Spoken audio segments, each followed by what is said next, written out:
E aí pessoal, aqui é o Arthur, professor de Geografia, e hoje nós vamos falar sobre afélio e periélio. Vamos lá?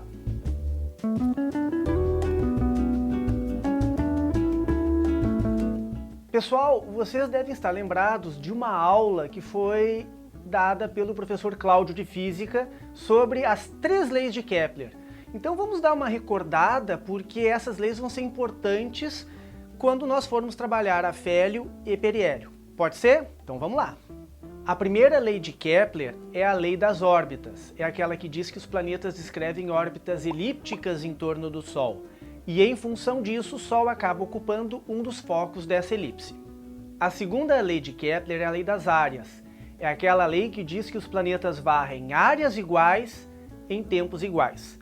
Resumindo, a gente pode dizer que essa segunda lei diz que os planetas, ao se aproximarem do Sol, acabam desenvolvendo o movimento de translação mais rápido e quando os planetas se afastam, o movimento de translação perde velocidade. A terceira lei de Kepler é a lei dos períodos, só que essa lei não é relevante para nós neste momento.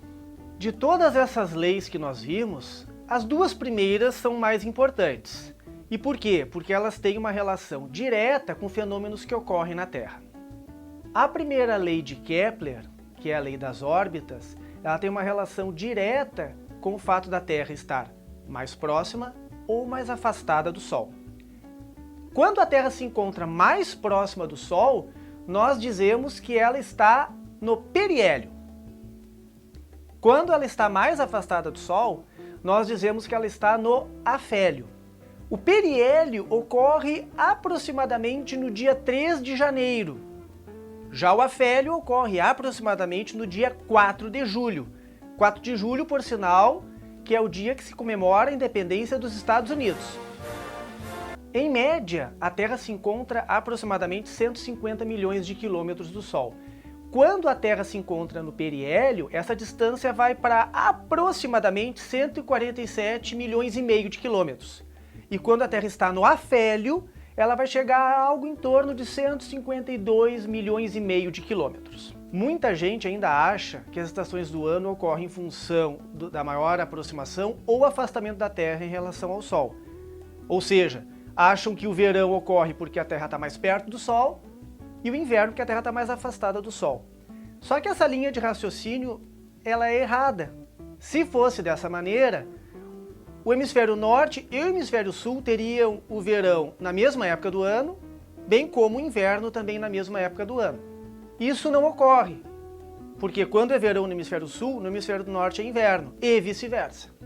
Então, por que ocorrem as estações do ano? As estações do ano elas estão diretamente associadas ao movimento de translação da Terra em torno do Sol, mas também em função da inclinação do eixo da Terra em relação a essa órbita imaginária que o planeta descreve em torno do Sol. Outra dúvida que se tem em relação ao afélio, ao periélio, a interferência deles nas estações do ano é a seguinte: será que pelo fato do periélio ocorrer no dia 3 de janeiro e coincidir com o verão no hemisfério sul, será que o verão do hemisfério sul não é mais quente que o verão do hemisfério norte? E ao contrário, o afélio, que coincide com o inverno no hemisfério sul, será que não vai fazer o inverno do nosso hemisfério ser mais frio que o inverno do hemisfério norte? A resposta para essas 2 perguntas é simplesmente não. Não há interferência do afélio e do periélio numa maior ou menor intensidade das estações do ano. Inclusive, se compararmos o verão do hemisfério norte com o verão do hemisfério sul, veremos que as médias de temperatura no hemisfério norte são superiores ao hemisfério sul. E se compararmos o inverno do hemisfério norte com o hemisfério sul, veremos que as médias de temperatura no hemisfério norte são inferiores às médias de temperatura no hemisfério sul. Essa diferença ela está associada à distribuição dos continentes na Terra, já que o hemisfério norte é o hemisfério mais continental que o hemisfério sul. Tá, mas qual é a relação dos continentes com a diferença de temperatura? Essa relação está associada diretamente ao conceito de calor específico, que vocês certamente verão com o professor Cláudio de Física. Resumindo, nós podemos dizer que o hemisfério norte ele tem verões mais quentes e invernos mais frios que o hemisfério sul, em função de ter mais continentes. E os continentes, eles se aquecem rápido no verão, por isso as temperaturas mais altas, mas também se resfriam rápido no inverno, por isso as temperaturas mais baixas. Há ainda um outro questionamento que pode ser feito. Será que existe alguma interferência na duração das estações do ano pelo fato da Terra não ter um movimento de translação com a mesma velocidade ao longo do ano inteiro? A resposta é sim! Vamos pensar o seguinte. Quando a Terra se aproxima do Sol, o movimento de translação torna-se mais veloz. E quando a Terra se afasta do Sol, o movimento de translação vai ser mais lento.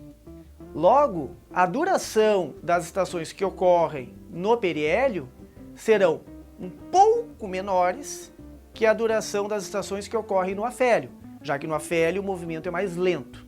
Tá, pessoal, mas calma. Se acalmem, não precisem ficar preocupados. Essa duração, essa diferença de duração não é tão grande assim. Vocês não vão perder 15 dias do verão. Essa diferença é muito pequena, mas ela existe. Resumindo, podemos dizer o seguinte. O verão e o inverno na Terra estão condicionados ao afélio e o periélio? Não. O verão no hemisfério sul será mais quente que o do hemisfério norte, em função do periélio. E o inverno do hemisfério sul será mais frio que o do hemisfério norte em função do afélio? Não! Vai ter interferência da duração das estações do ano em função do afélio e do periélio? Sim! Pequena, mas sim.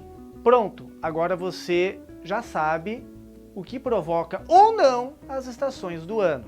Se vocês gostaram desse vídeo, dê uma curtidinha aqui embaixo e divulguem para os seus amiguinhos e amiguinhas. Tchau!